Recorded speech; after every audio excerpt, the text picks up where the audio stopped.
이렇게 후반부로 저희 강연의 후반부가 가고 있습니다.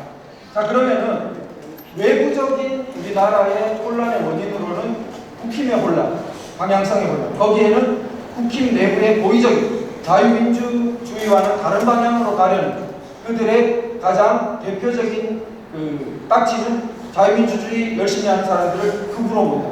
이렇게 해서 이제 우리나라가 이상해졌다는 대표적인 부분을 말씀드렸고요. 그 다음에 그러면은 우리 내부적으로는 어떨까? 그걸 이제 한번 말씀드리려고 합니다. 다음 페이지를 가보시면요. 우리 내부적으로, 다음 페이지. 제가 말로 돼야 되는군요. 자, 내부적으로 우리 보면은 우리는 당연히 애국심으로 하고 뭐 당연히 권력 추구가 아니고 우리가 싸우는 사람들이 권력 중독자들이고 우리는 이렇게 곧잘 생각하죠. 그런데 우리도 이렇게 가만히 생각해 보면은 우리가 선거를 많이 쫓아가요. 선거를 왜 쫓아가냐? 그러면은 아니 선거를 해가지고 사람 뽑으면 그 사람이 일을 할 수 있잖아. 이렇게 되지 않습니까?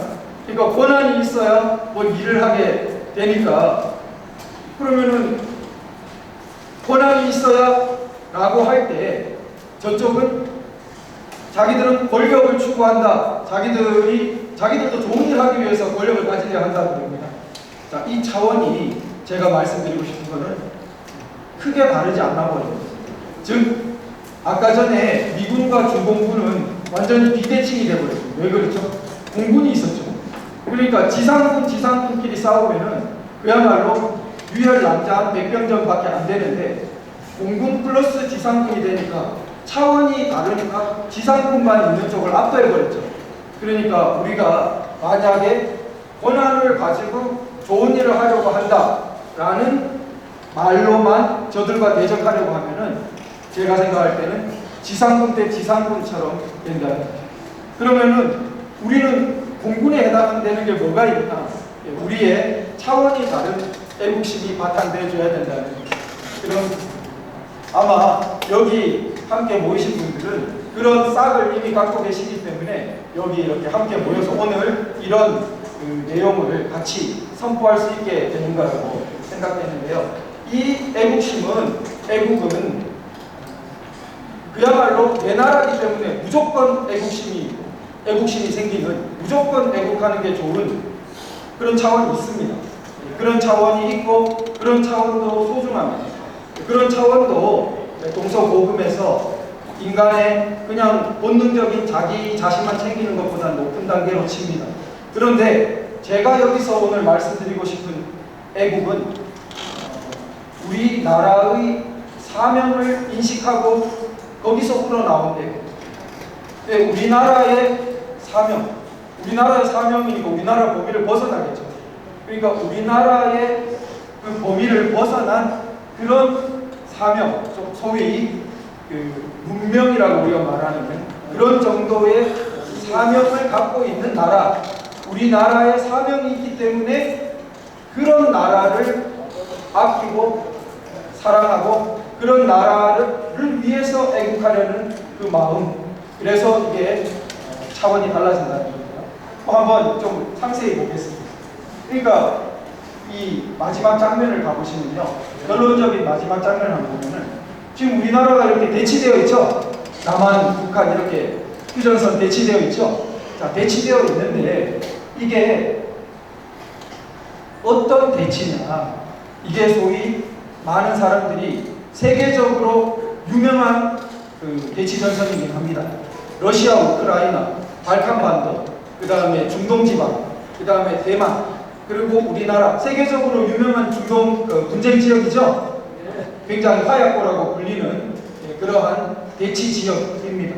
그런데 제가 말씀드린 이런 지역들 중에 제가 지금 표현한 것처럼 세계의 어떤 우리 인간 전체의 인류사의 방향이 걸려있는 그러한 대치 마주보고 이렇게 팽팽하게 있는 것, 그것은 대표적으로 한반도. 그러니까 한반도만큼 그런 소위 세계사적인 어떤 지금 의의를 갖고 있는 대치전선은 그만큼은 없습니다. 우리가 운명적으로 지금 그런 대치 전선에 있는 것이죠. 그러면 왜 도태우 변호사가 좀 과장하는 거 아니냐? 자, 그럼 한번 살펴보면요. 우리 이 인공위성 지도에 많이들 보셨겠지만 우리나라에 빛나고 위쪽에는 어둡고 그런 거 보셨죠? 그런데 그게 중국 쪽에 좀 빛이 있다고 해서 그 전선이 다른 것이 아닙니다. 왜냐하면 우리나라 쪽으로 전해져 와서 지금 우리나라 위쪽하고 소위 북중러 이런 식으로 이렇게 대립하고 있는 이거는 기원이 아까 전에 처음 그 지도를 보시면은 기원이 영국, 미국 이렇게 해서 건너온, 물론 영국은 유럽 대륙에서 배운 겁니다. 자, 저렇게 건너온 흐름입니다. 저거는 저 영국 밑에 유럽 대륙이 있죠? 프랑스, 독일 이런. 그 밑에 이탈리아 있죠? 이탈리아의 옛날 우리 유명한 역사 로마가 거기 있습니다. 그러면은 로마 옆에 그리스가 있어요. 그러면은 그리스, 로마 더 옆쪽으로 가면은 우리 이제 이스라엘 나옵니다. 성경의 무대가. 그러니까 가장 그 인류 문명 지금 그 꽃피웠다는 그리스, 로마 또 저쪽 이 이스라엘에 있는 근동지방 거기서 두 개가 합쳐져 가지고 유럽, 서유럽으로 가서 이 유럽 문명이 세계를 지배할 정도로 강해졌습니다. 그런데 그 유럽 문명 중에서도 가장 사실 나중에 확대된 것은 이게 영국, 미국 이쪽입니다.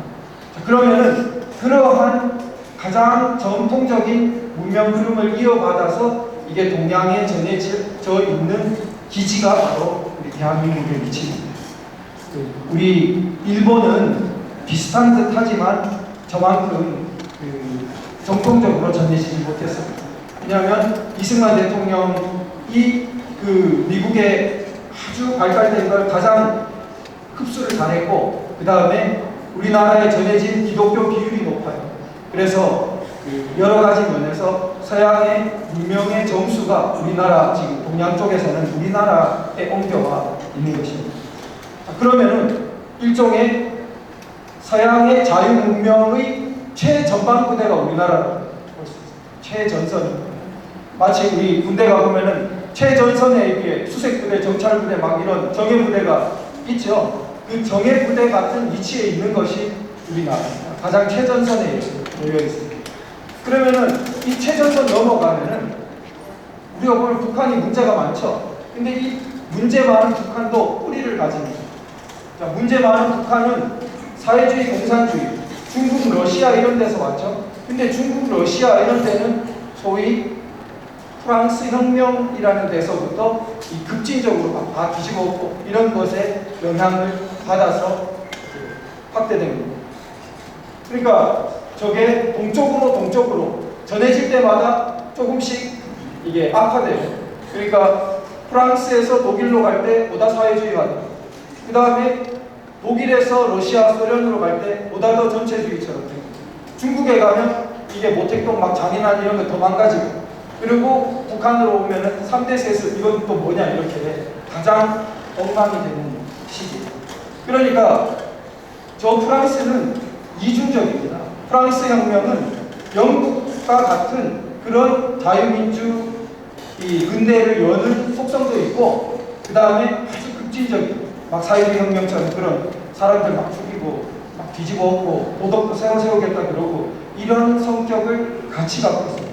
근데 프랑스는 그 두 개를 어떻게든 이렇게 원천 국가니까 조율해가지고 지금까지도 선진국으로 남아있는 것이지만 그 뒤로 전해지는 곳마다 이게 점점 급진적인 뒤집어 엎는 쪽으로 가니까 악화되어가지고 저 북한 쪽으로는 아주 뭐 까만 어둠처럼 이렇게 우리랑 대치하죠. 그러니까 우리 이 대치 전선에서 만약에 우리가 밀리게 되면 어떻게 됩니까? 이렇게 자유문명이 확대되어 왔던 것이 아주 최전선에서 꺾여버립니다. 그렇게 됩니다. 그러니까 우리나라 일국의 문제도 있지만 뭐 국제정치를 할 때 일국 한 나라의 문제도 있지만 우리가 딛고 서 있는 운명은 아주 그 세계사 전체에서 전개되는 큰 그런 고리를 감당하고 있습니다. 만약에 그럼 우리가 여기서 반대로 이기고 나아가면 어떻게 되겠습니까? 이 아시아 대륙 전체의 문명의 방향이 바뀌죠. 그런 좀 부담스러운 운명을 타고났어요. 근데 부담스럽다 보니까 좀 우리가 먹고 살만해지니까 부담스러운 사명은 어떻게 합니까? 이렇게 해결치고 싶죠. 좀 쉬고 싶단 말이에요. 뭐 놀러도 다니고 관광도 다니고 뭐 골프도 치고 뭐 이렇게 살고 싶은데 운명적으로 그렇게 잘 살기 어렵게 되었어요. 그래서 우리가 약간 좀 방만한 사이에 그러니까 어떻게 됐어요? 한 수십 년 동안 사실 우리는 약간 그런 사명을 좀 밀쳐놓고 살았어요. 왜냐하면 1987년 뭐 살아보신 분들은 다 아시겠지만 90년 이때까지 완전히 질주하는 거예요. 운동화끈 졸라들고 뭐 금토일이 어디냐 이러고 막 달리는 어떤 분들은 무역장사 다니시는 분들이 그러잖아요. 토요일날 일하러 출근하고 출근 신고하고 결혼식 하러 갔다 다시 일하러 가고 그런 기억 있으시죠? 그 앞서서 그렇게 왔단 말이에요. 그런데 그렇게 오다 보니까 87년쯤 돼서 나라 꼴이 웬만큼 됐다 싶죠? 이제 뭐 이만하면은 뭐 어디 내놔도 뭐 올림픽도 하고 이만하면 됐잖아 하는 사이에 이제 망가지기 시작합니다. 그러니까 방향이 혼란되기 시작해가지고 지금은 여기서 치고 올라가야 되는데 치고 올라가는 것이 아니라 거꾸로 이게 표류하게 생깁니다. 어디로 갔지? 그래서 이런 부분이 이제 우리의 현 상황인데요. 자, 이런 상황에서 그러면 우리가 국민재단 빚 하면서 마지막으로 우리 그러면 앞으로 뭐 어떻게 해야 되겠냐? 우리 국민재단 빚 속에 그런 어떤 방향성이 들어있는데 저는 한 3가지 정도 마무리로 말씀드리고 싶습니다. 뭐냐면은 기억하기 쉬운데 한 사람, 그 다음에 1인이죠, 1인, 그 다음에 양서, 이렇게 키우는 거, 그 다음에 방향입니다. 1인을 양성하는 방향이죠. 3가지 기억하잖아요. 각각을 한번 좀 말씀드리면은 한 사람인데 우리가 다수라는 데 많이 꽂혀 있어요. 왜냐하면 다수가 되어야 힘이 있을 것 같고 다수가 되어야 뭔가 들어줄 것 같고 압력이 될 것 같고 그런데 사실은 다수가 된다고 해서 꼭 우리 뜻대로 관찰이 잘 안 됐죠. 그런 경험을, 좌절의 경험을 해봤죠. 그러면은 이 안에 뭐가 있을까? 그걸 생각해 보면 제가 볼 때는 다수에서 너무 우리가 출발했다 이렇게 생각해요. 즉 양에서 출발합니다. 그러니까 양은 많은데 만약에 우리 음식도 그렇죠.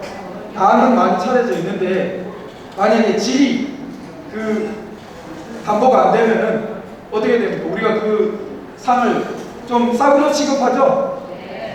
그러면은 그 상차림이 대접을 받겠습니까? 대접을 못 받겠습니까? 대접을 못 받는. 그런데 한 가지 음식이 나왔는데 기막힌 명품이에요.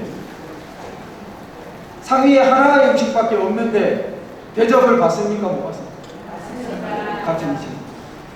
그러니까 우리의 패러다임을, 우리의 틀을 무조건 양에서부터 자꾸 시작하려고 하지 말고 질, 그 질은 나 하나입니다. 나 한 사람의 애국심의 순도, 나 한 사람의 사명감, 나 한 사람의 어떤 인식 정도 이런 거 다 발전할 수 있어요. 그렇죠? 감사합니다. 역시 부산 역시 우승 최고입니다. 너무나 정말 부족한 강의에도 너무나 정말 이 결정적인 순간에 박수로 감사합니다.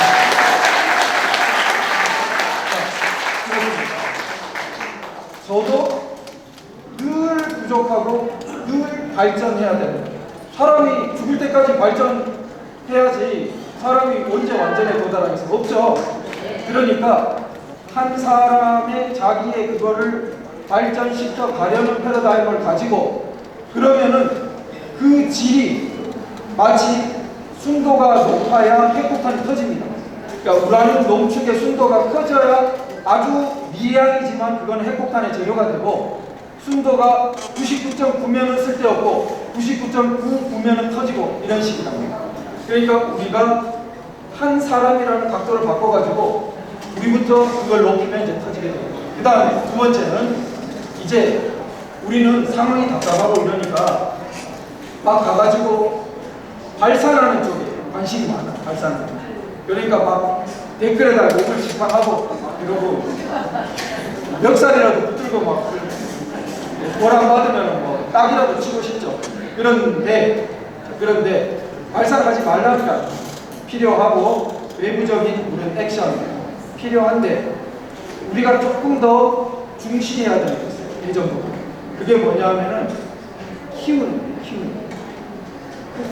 거, 양성하는 거.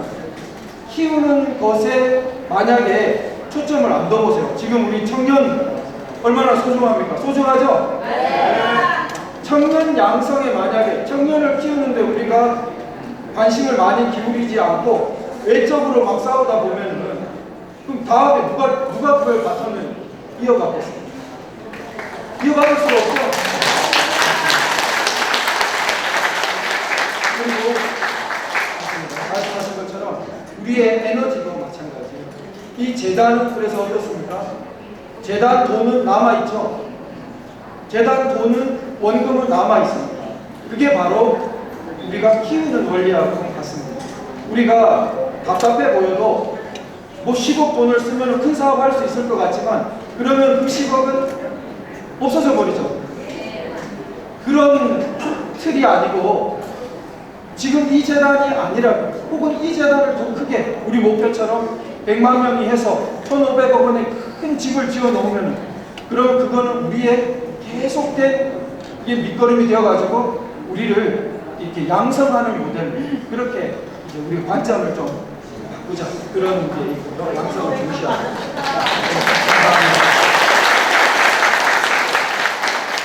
그래서 마지막으로 진짜 방향에 관심을 가지고, 그래서 우리가 방향에 관심을 가지면은 선거를 쫓아가는 것이 아니고, 제가 이제 그걸 말씀드리고 싶어요. 흔히 저는 그만큼 못합니다만 돈 많이 버신 분이 그렇게 이야기하죠. 돈을 쫓아가면 돈이 걸리는 게 아니고 어떻게 해야 된다고요? 돈이 자기를 쫓아오도록 해야 된다는 거죠. 근데 저는 선거에 대해 그게 생각이 나요. 우리가 선거를 쫓아가는 게 아니라 어떻게 해야 됩니까? 선거가 우리를 쫓아오도록 만들어야 돼요. 네. 그러고 싶죠? 정말 선거가 우리를 쫓아와야 되는데, 생각해 보세요. 우리가 선거를 쫓아간다고 우리 경상도 말로 쇠가 빠지죠? 지금 쇠가 빠집니다. 정말 헉헉거리고 가다 엎어지고, 정말 있는 정먹는이니까 짜내봐도 그 다음에 또 실망하고, 기껏 뽑아놓으면 또 이상한 말 하고. 그래서 선거를 쫓아가다가 우리는 죽을 판이 됩니다. 그런데 그럼 어떻게, 말은 좋은데, 도 변호사 말은 좋은데 어떻게 선거가 우리 공무원을 쫓아오게 하냐? 제가 이제 뭐 다른 건 모르겠지만 이 부분은 고민을 많이 해봤습니다. 어떻게 하면 되냐? 한번 우리 맞나 틀리나 한번 생각해 보세요. 그건 뭐냐? 일관된 방향이죠. 일관된. 우리 그림을 한번 보실까요? 일관된 방향. 우리 이제 결론인데요. 다음 가보시죠. 여기 이제 큰 바위 얼굴이라고 옛날에 복가에서 배운 분 계시죠, 그죠? 큰 바위 얼굴을, 이렇게 큰 바위 얼굴이 새겨져 있죠. 멀리서 이렇게 큰 바위의 얼굴 모양이 그거를 쳐다보고 훌륭한 사람 모양으로 이렇게 됐었는데, 마을에 돈 많이 번 사람도 오고 유명한 정치인도 오고 뭐 연예인도 오고 하는데, 저 큰 바위 얼굴인가 큰 바위 얼굴인가 했는데 아니었다가, 나중에 이 사람이 나이가 많이 들어가지고 석양 밑에서 그걸 바라보면서, 이 사람은 이제 임종에 가까운 사람인데 마을 사람들이 그 사람을 보니까 그 사람의 얼굴이 큰 바위 얼굴을 닮아 있었다는 유명한 이제 호돈이라는 소설가의 단편입니다. 옛날 우리 교과서에 실렸던 단편이죠. 큰 바의 얼굴의 이치를 생각해 보면은 이 사람이 꾸준히 이 큰 바위를 본 거죠. 일관된 방향을 본 것입니다. 그러니까 저 좌익처럼 잘못된 방향이라도 만약에 일관되게 나가면은 굉장한 힘을 가집니다. 이게 이렇게 갔다 저렇게 갔다 하는 힘과 한 방향으로 계속 가는 힘은 특히 이런 사회정치적인 데서는 차원이 다릅니다. 어마어마하게 효과가 다릅니다. 그래서 방향이 일관되게 가야 되는데, 그리고 가다가 진지를 쌓아야 돼요. 근데 방향이 일관되게 가는데 생각이 달라요. 그죠? 생각이 다릅니다. 그러면은 생각이 다 다른데 어떻게 일관되게 도 변호사는 말할 수 있을까? 제가 드리는 생각해본 해법은 이렇습니다. 제가 갑자기 뭔가를 제안하면은 저 하나의 생각일 뿐이에요. 동의가 안 돼. 그건 당연히. 그런데 우리나라의 헌법, 우리나라의 건국기념사, 건국정신, 이런 거는 그거는 제 말이 아니죠. 그것은 소위 우리나라의 밑에 객관적으로 사실은 우리나라라는 이 눈에 보이는 것들을 만들어 온 토대입니다. 그게 있는 겁니다. 헌법이 우리 재헌헌법 때부터 안 바뀌는 구절들이 대부분이 있죠. 그 헌법 속에. 그 헌법 정신, 그리고 이승만 대통령의 건국기념사 속에 있는 말, 예를 들어 민주정체의 요소는 가장 중요한 요체라는 말입니다. 개인의 근본적 자유를 보호하는 것이다. 이렇게 용어를 합니다. 오늘날 훌륭하죠? 역시 즉각 박수가 나오는 대단한. 그러니까 이 말 수준, 저도 이걸 안 지 10년이 안 되거든요. 굉장히 반성했습니다. 아니 뭐 문학 공부하고 뭐 법 공부하고 한 다음 시군 돌아다니고 왠가 책은 봐놓고 정작 건국기념사의 이 위대한 말을 못 봤구나. 민주정치 체제를 한마디로 너무 요약을 잘했잖아요. 개인의 근본적 자유를 보호하기 위해서 있는 거다. 다수결이 아니라. 다수결 주장하면서 구치소의 전 대통령한테 저 이거 말할 수 없는 걸 하면서 그 이름을 뭐라는 이름으로? 민주의 이름으로. 민주정치의 이름으로. 그러니까 이게 완전히 민주정치가 뭔지가 건국기념사 봤을 리가 없겠죠. 그러니까 그러면은 건국기념사 또 우리나라의 헌법정문 이런 것은 그럼 어디서 왔냐? 그분들이 마음대로 만들었냐? 그게 아니에요. 아까 전에 지도 봤죠? 그 지도에서 온 겁니다. 우리나라의 헌법, 세계에 좋다는 헌법들은 다 모아가지고 어떻게 하면 좋은 나라를 세울 수 있을까 고민해가지고 만든 거예요. 이승만 대통령 동서고금에 좋다는 교양은 다 자기가 흡수했어요. 왜냐하면 나라가 없어가지고 실제적인 일을 할 수 있는 게 없어요. 그러니까 공부를 너무 많이 했어요. 그래서 진짜 공부를 많이 한 사람, 우리 세계의 건국자들 중에 이승만 박사처럼 이 지식 지성 수준이 높은 사람 거의 없다고 생각합니다. 세계 최고. 그러니까 이 자신을 위한 감사의 박수. 왜냐하면 건국자가 보는 지평선 너머를 볼 수 없습니다. 우리가 어떤 제품을 쓰는데 그 제품의 설계자 이상을 우리가 봅니까? 못 봅니다. 그러니까 우리나라의 건국자는 너무나 웅대한 지평선을 볼 수 있는 사람이었기 때문에 우리나라는 복 받습니다. 영원히 복 받습니다. 그건 없어집니다. 그래서 아까 그 말씀은 뭐냐면 방향이 임의로 정하는 게 아니라 이미 왔다는 거예요. 그 인류의 수천 년 좋은 운명의 방향을 딛고 우리 헌법과 건국이 이루어지고 그 이승만 박정희 대통령 87년 헌법 같은 이런 좋은 방향을 딛고 제가 그거 그냥 해설하고 있는 거예요. 제 방향이 아니라고 제가 말하는 거예요. 그러면은 이런 방향으로 하면은 일관되게 할 수 있습니까? 없습니까? 일관되게 할 수 있습니다.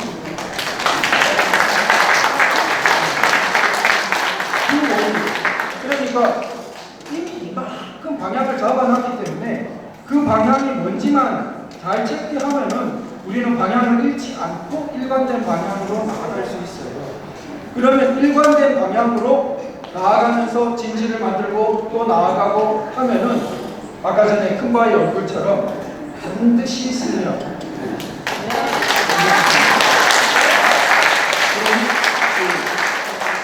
로마에 우리가 그 세계에서 뭐 가장 유명하고 가장 강성한 인류 역사에 가장 유명한 로마의 역사에서 그러면은 그 로마가 1000년 혹은 2000년의 그 역사 영향을 미친 걸 치면 2000년. 그러면은 그 위대한 역사의 로마도 불행하거나 불정적이거나 막 혼란스럽거나 그런 게 없었을까요? 안 했습니다. 로마의 역사를 보면은 그 대단하다는 로마도 그럴 때가 여러 번 있었습니다. 여러 번. 그럴 때 로마의 표어가 있습니다. 그래서 로마에서 나온 표어가 이게 뭐냐? 위대한 인내, 참는, 위대한 인내. 위대한 인내라는 말을 굉장히 로마적입니다. 과연 1000년 로마, 2000년 로마의 정신을 잘 이렇게 그러면 위대한 인내.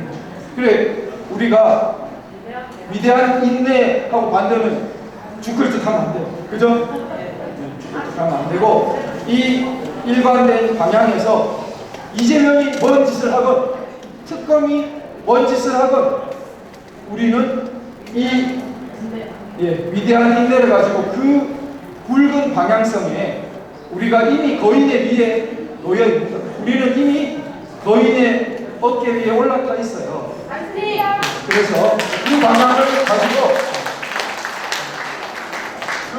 가지고 감히 근데 이런 방향을 사람들이 잘 정신 못 차리는 사이 감히 이 위대한 방향을 거꾸로 하고 무시하고 엉뚱한 방향으로 우리 보수정당 조정당을 낚아채서 대한민국을 몰고 가려고 하는 그 잘못된 방향을 우리가 단호하게 이렇게 대처할 수 있어야겠죠? 그리고 그 대처하는 와중에 이 무도하고 야만적인 저 북쪽에서부터 이 화살표 오는 방향 있죠?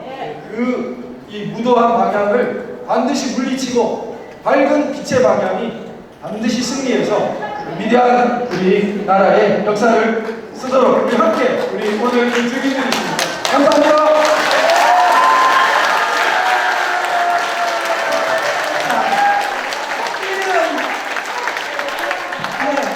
이런 역사적인 깊은 강의를 도쿄우도 배우면 아니면 들을 수가 없지 않습니까? 그렇죠? 근데 중요한 거는 이 훌륭한 강의를 위대한 인내심을 가지고 이 자리에 지금까지 계신 여러분들이 위대한 애국자이십니다. 그렇죠? 중간에 어떤 일로 중간에 빠져나가신 분은 위대한 인내에는 조금 못 미치시네요. 그렇죠?